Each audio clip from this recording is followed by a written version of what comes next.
గోదావరికని ఎన్టీపీసీలో సుభాష్ నగర్లో దారి మైసమ్మకు గుళ్ళు కడతాం కదా, అవి కూల్చేసిందంట.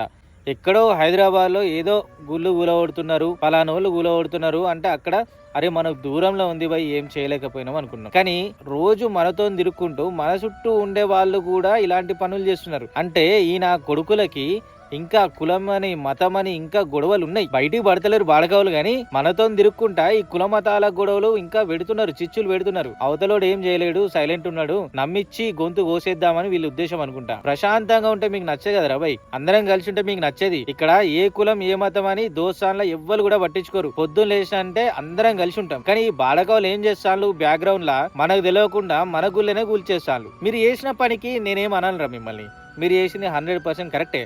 ఎందుకంటే మా హిందువులు ఉన్నారు కదా, చాతగాని కొడుకులు పొద్దున్న అయితే మందు తాగాలి, దోస్తులతో తిరగాలి, తాయి పండాలి, తన్నాలి, గొడవలకు పోవాలి, సాయంత్రం అయితే గాంజా కొట్టాలి, పెంట వేయాలి. ఈ కులాలు ఈ మతాలు ఇవన్నీ మా వాళ్ళు పట్టించుకోరు. సో మీరు చేసేది కరెక్టే, మీరు చేసేది మీరు చేసుకోండి. ఏ గుళ్ళన్నా గుల కొట్టుకోండి, ఏమైనా వేసుకోండి. మా వాళ్ళకి రేషం లేదు. నిజంగా రేషం ఉంటే ఈ రోజు జరిగిన ఎన్టీపీసీ ఘటన గురించి మొత్తం హల్చల్ జరిగేది, అంగడంగడి జరిగేది. ఇంత ప్రశాంతంగా ఇన్స్టాగ్రామ్ లో స్టేటస్ పెట్టుకుంటానంటే మా వాళ్ళకి రేషం లేదు. మీరు చేసుకోండి రాబోయ్, మీరు చేసుకోండి. మేము శాతగానులం అయితేనే మీరు అట్లా ఎగురుతున్నారు. ఒకవేళ మా వాళ్ళు బరాబర్ ఉంటేనా ఎక్కడెక్కడ మొత్తం నేలమట్టం జరిగేది, ఇది పక్కా. సో మీరు చేసిన తప్పేం కాదు, మీరు చేసుకోండి.